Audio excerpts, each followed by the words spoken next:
Welcome to channel 2.75. உங்களை soap உலகத்திற்கு வரவேற்கிறேன். நீங்கள் சோப் இது வரைக்கும் செஞ்சது இல்லையா? கவலையே படாதீங்க. இந்த வீடியோவில் சோப் செய்கிற பேசிக் டெக்னிக் சொல்கிறேன். அப்கமிங் வீடியோஸில் சோப் மேக்கிங்கில் இன்னும் பல விஷயங்களை உங்களுக்கு சொல்லித்தர போகிறேன். அதையெல்லாம் நீங்கள் மிஸ் பண்ணாமல் பார்க்கணுன்னா இந்த சேனலை சப்ஸ்கிரைப் பண்ணுங்கள் அண்ட் பெல் பட்டனை மறக்காமல் கிளிக் பண்ணுங்கள். இந்த சேனலோட நோட்டிஃபிகேஷன்ஸ் உங்களுக்கு வந்துகிட்டே இருக்கும். வாங்க நாம் இப்போ சோப் எப்படி பண்ணுறதுன்னு பார்க்கலாம். அதுக்கு ஃபர்ஸ்ட் திங் உங்களுக்கு தேவை சோப் பேஸ். நான் எடுத்திருக்க melt and pour glycerin soap base. இது உங்களுக்கு ஆன்லைனில் லைக் அமேசான், ஈபே அதிலெல்லாம் கிடைக்கும்.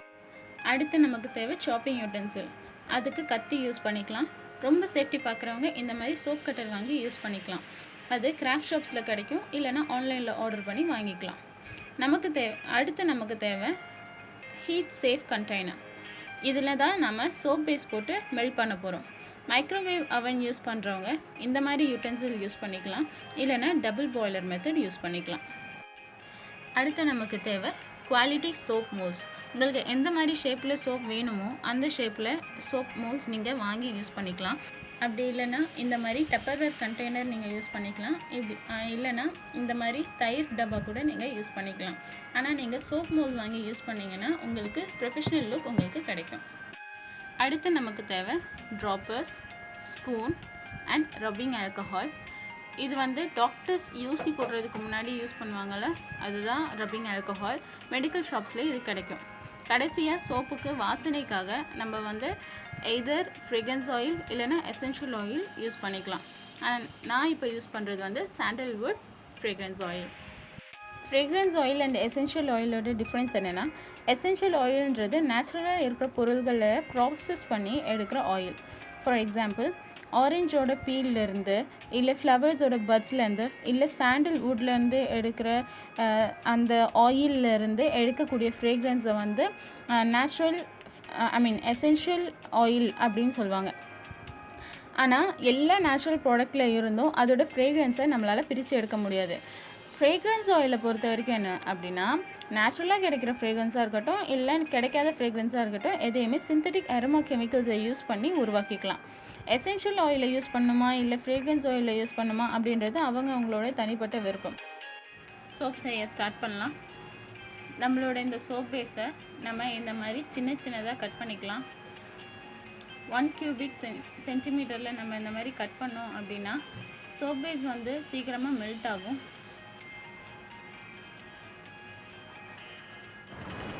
இப்போ பார்த்தீங்கன்னா நம்மளோட சோப் பேஸ் வந்து கட் பண்ணியாச்சு. இதை மெல்ட் பண்ணுறதுக்கு நம்ம டபுள் பாய்லர் மெத்தட் யூஸ் பண்ணுறோம். அடுப்பில் ஏதாவது ஒரு பாத்திரத்தில் தண்ணி வச்சு அதை வந்து சூடு பண்ணி அதில் நம்ம ஸ்டீல் பாத்திரத்தில் சோப் பேஸை போட்டு அதை நம்ம மெல்ட் பண்ண போகிறோம். ஸ்டீல் பாத்திரத்தில் யூஸ் பண்ணுறது பெஸ்ட். ஏன்னா நீங்கள் வேறு ஏதாவது பாத்திரம் யூஸ் பண்ணிங்கன்னா சோப் பேஸ் வந்து அது கூட ரியாக்ட் ஆகிறதுக்கு சான்சஸ் இருக்குது. இதுவே நீங்கள் வந்து மைக்ரோவேவ் அவன் யூஸ் பண்ணுறீங்க அப்படின்னா 30 seconds to 35 secondsக்குள்ளே நீங்கள் வச்சிங்கன்னா அது வந்து பெஸ்ட் டைம். அதில் வந்து உங்களுடைய சோப் பேஸ் வந்து பாயில் ஆகாது, மெல்ட் ஆகிடும், ஆனால் பாயில் ஆகாது. சப்போஸ் ஆக்சிடென்டலாக அவங்களோட சோப் பேஸ் வந்து பாயில் ஆகிடுச்சு அப்படின்னா அது வந்து எல்லோ கலரில் மாறிடும். அதோட ஸ்மெல்லும் அவ்வளோ நல்லா இருக்காது. நீங்கள் அதுக்கப்புறம் கூட நீங்கள் அந்த சோப்பை யூஸ் பண்ணிக்கலாம், ஆனால் அது வந்து நல்ல ஐடியா கிடையாது. நம்மளோட சோப் பேஸ் வந்து இப்போ மெல்ட் ஆக ஆரம்பிக்குது.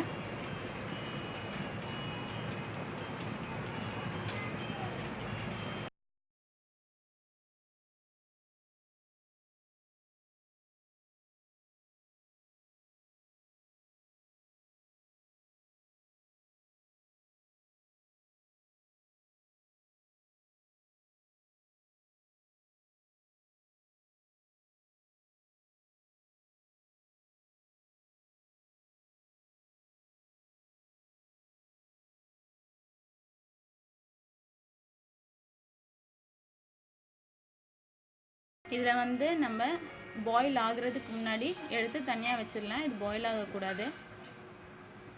ஸ்டவ் ஆஃப் பண்ணிடலாம். எடுத்து தனியாக வைக்கிறேன்.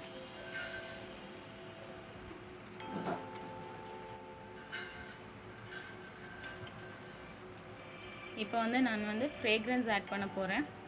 நான் எடுத்திருக்கேன் சாண்டல்வுட் ஃப்ரேக்ரன்ஸ் ஆயில். இது போட்டுட்டு எந்த ஆயில் நீங்கள் போட்டாலும் சரி அதை வந்து நல்லா மிக்ஸ் பண்ணணும். சப்போஸ் அது வந்து சரியாக மிக்ஸ் ஆகலை அப்படின்னா அது வந்து பபுள்ஸ் மாதிரி தனியாக சோப்பில் தனியாக வெளியே வந்து நிற்கும். அப்படி இல்லைன்னா ஆயில் ஸ்லிக் மாதிரி சோப்பில் தனியாக நிற்கும். அதனால் இதை வந்து நல்லா மிக்ஸ் பண்ணிக்கலாம்.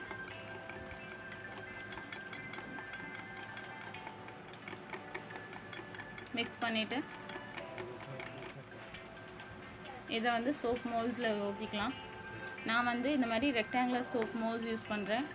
உங்களுக்கு எந்த மாதிரி சோப் மோல்ஸ் வேணுமோ அது மாதிரி நீங்கள் வாங்கி யூஸ் பண்ணிக்கலாம். அப்படி இல்லைன்னா நீங்கள் தயிர் டப்பா இல்லைன்னா டப்பர்வேர் கண்டெய்னர் அந்த மாதிரி எது வேணால் யூஸ் பண்ணிக்கலாம்.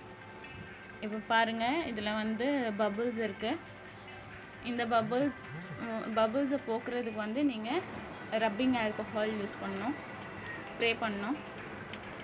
அப்படி ஸ்ப்ரே பண்ணும்போது என்ன ஆகும்னா அந்த பபுள்ஸோட சர்ஃபேஸ் டென்ஷனை குறைச்சி அந்த பபுள்ஸ் போக்கி அந்த சோப்புக்கு வந்து ஸ்மூத் ஃபினிஷிங்கை கொடுக்கும்.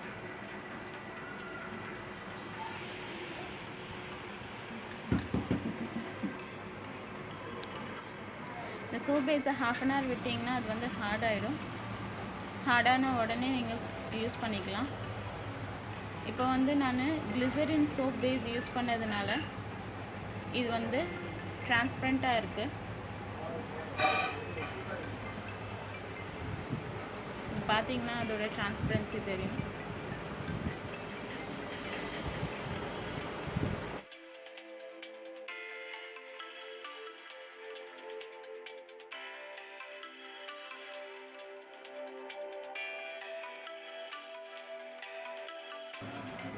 இந்த வீடியோ உங்களுக்கு பிடிச்சிருந்ததுன்னா லைக் பண்ணுங்கள், ஷேர் பண்ணுங்கள்.